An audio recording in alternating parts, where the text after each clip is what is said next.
Assalamualaikum warahmatullahi wabarakatuh. Kita jumpa lagi di channel Simpatisan PKS. Kita coba lagi baca-baca berita dari sumbernya, dari website-website PKS. Kita lihat nanti yang selalu update terlihat biasanya hanya dari fraksi PKS. Ya, kita lihat dari website DPP. Kita lihat ada berita apa saja di fraksi PKS. Ya, kita saksikan dan kita bacakan. Ya, langsung saja kita menuju website PKS ID. Ya, kita lihat ada berita apa saja pada hari ini. Langsung kita masuk ke website resmi. Ya, biasanya yang selalu update adalah websitenya fraksi PKS, ya, fraksi.pks.id. Kita klik saja di sini. Ya, kita lihat ada berita apa saja pada hari ini, 30 Desember 2024. Wah, ini ya update. Politisi PKS, titik 2, perkuat strategi dan kebijakan untuk capai target investasi 2025. Kemudian ada lagi, fraksi PKS menaruh optimisme yang sangat besar pada Presiden Prabowo. Ya. Ada lagi, kawal bantuan kebencanaan di Brebes. Fikri Fakih pastikan kesiapan hadapi bencana. 30 Desember 2024. Ya. Masih ada, terima aspirasi IOF 2024. BAM dorong kebijakan adaptif hadapi tantangan global. Ya, berarti ada 4 berita. Ini yang 29 ya kemarin. Berarti pada hari ini ada 4 berita. Coba kita baca ya. Coba kita baca salah satu nih. Fraksi PKS menaruh optimisme yang sangat besar pada Presiden Prabowo. Kita lihat kontennya. Ini foto dari Ketua Fraksi PKS. Ustadz Dr. Jazuli Juwaini. Nah, kita buka kontennya.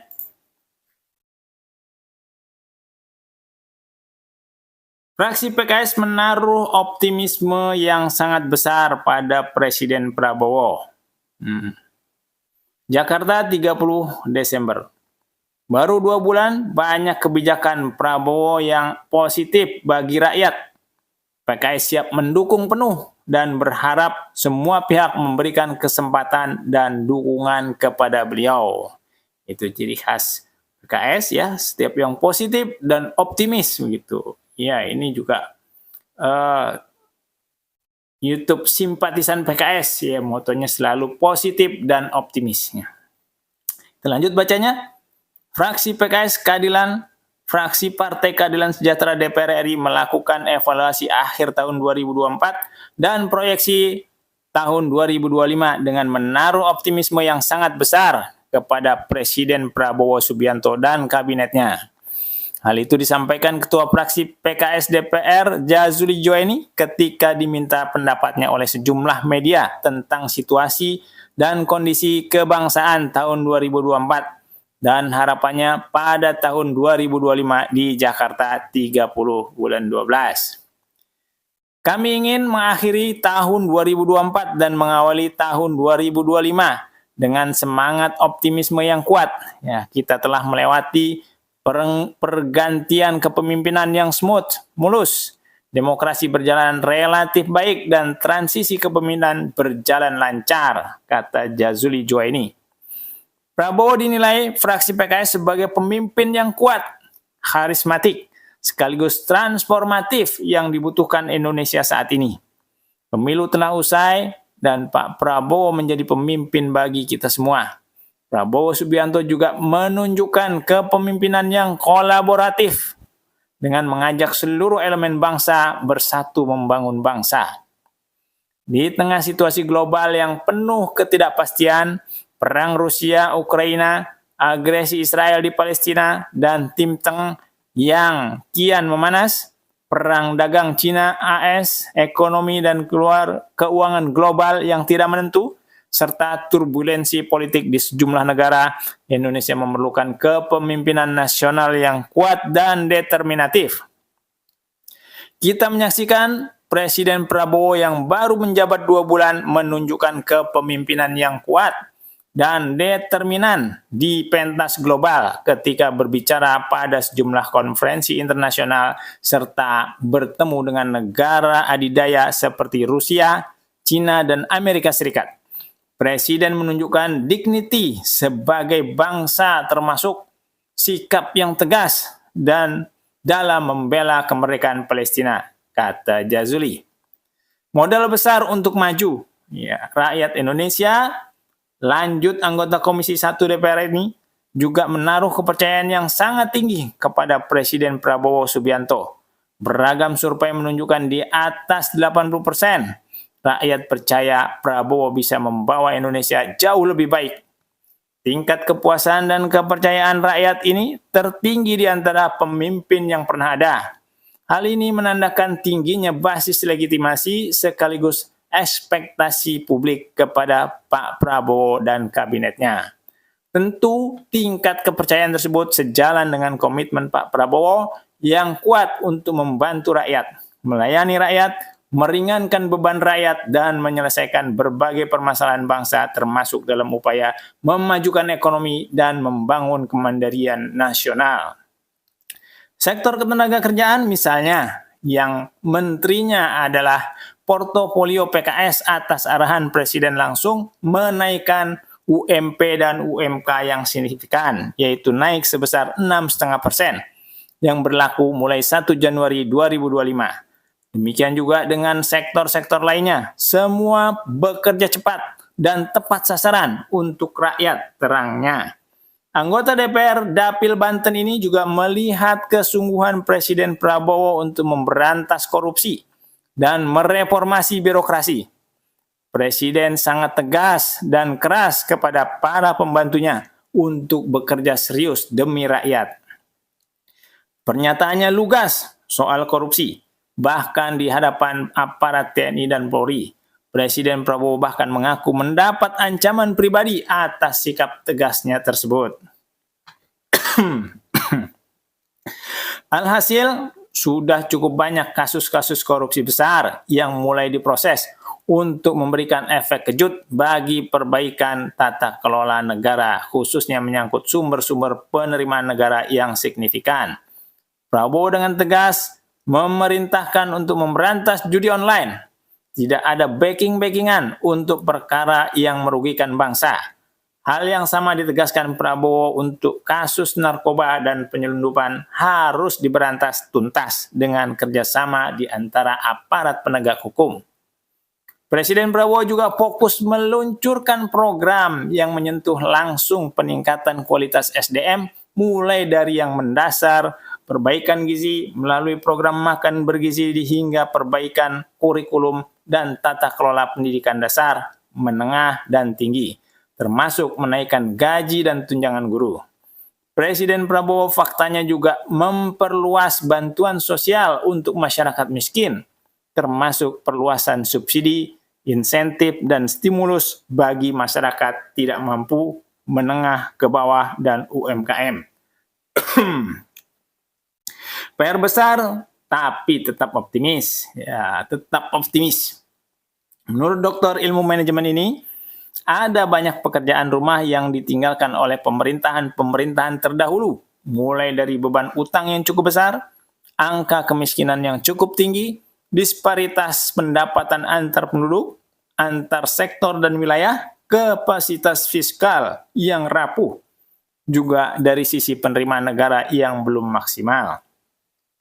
Namun dengan kepemimpinan presiden yang determinatif sekaligus transformatif dan kolaboratif, fraksi PKS yakin presiden dan kabinetnya dengan dukungan parlemen yang solid akan dapat mengurai berbagai permasalahan tersebut dan menyelesaikannya secara bertahap dan progresif. Fraksi PKS sangat optimis Indonesia bisa bangkit mencapai target pembangunan yang direncanakan dalam RPJPN 2025-2045 maupun RPJM seperti peningkatan per kapita menuju negara maju, penurunan angka kemiskinan, dan peningkatan kualitas dan daya saing SDM bangsa. Pak Prabowo Subianto memberikan kita optimisme, banyak kebijakan beliau yang sangat positif bagi rakyat. PKS siap mendukung penuh dan berharap semua pihak memberikan kesempatan dan dukungan kepada beliau, pungkas Jazuli. Ya, PKS sangat optimis dan positif ya dengan pemerintahan Pak Prabowo Subianto. Baik, itu satu berita. Apa kita baca satu lagi? Ya, berita yang cukup menarik juga. Ya, kita back dulu. Ini tadi yang tentang ini. Terima aspirasi IOF 2024. BAM dorong kebijakan adaptif hadapi tantangan global. Kita lihat beritanya, kita baca kontennya. Ya, kita memang YouTube ini YouTube simpatisan PKS khusus membaca-baca berita yang ada di situs-situs PKS. Jadi kita baca di situsnya fraksi PKS DPR RI ya. Jakarta 30 bulan 12. Badan Aspirasi Masyarakat DPR RI menyoroti tantangan global yang berdampak pada ekonomi dan sosial di dalam negeri dalam Indonesia Opinion Festival IOF 2024 yang digelar di Kompleks Parlemen Senayan. Ketua Badan Aspirasi Masyarakat BAM DPR RI dari fraksi PKS Neti Prasetyani dalam sambutannya menegaskan pentingnya respons kebijakan yang adaptif, inovatif untuk menghadapi dinamika global yang semakin kompleks. Kita tidak bisa menutup mata terhadap berbagai tantangan global, mulai dari konflik Ukraina dan Rusia, ketegangan di Timur Tengah, ya, hingga dampak kemajuan teknologi yang mempengaruhi dunia kerja. Semua ini pasti berimbas pada kebijakan dalam negeri, baik di sektor energi, ekonomi maupun sosial, ujar Neti saat sambutan dalam acara yang berlangsung pada Minggu 29 Desember 2024. Menurutnya, perubahan geopolitik dan pesatnya perkembangan teknologi harus diantisipasi dengan kebijakan yang mampu melindungi kepentingan nasional tanpa mengabaikan peluang global. Neti menekankan bahwa Indonesia Opinion Festival IOF 2024 menjadi momentum penting bagi masyarakat untuk turut berkontribusi merumuskan gagasan dan solusi atas berbagai tantangan tersebut. Kegiatan ini adalah ruang yang mendorong publik untuk terlibat ya aktif dalam merumuskan kebijakan yang solutif dan inovatif. Kami ingin memastikan bahwa kebijakan yang lahir dari DPR RI tidak hanya responsif terhadap isu-isu lokal, tapi juga siap menghadapi tekanan dan perubahan global, tambahnya. Neti juga mengajak generasi muda untuk mempersiapkan diri menghadapi perubahan teknologi dan otomatisasi yang mempengaruhi lapangan kerja.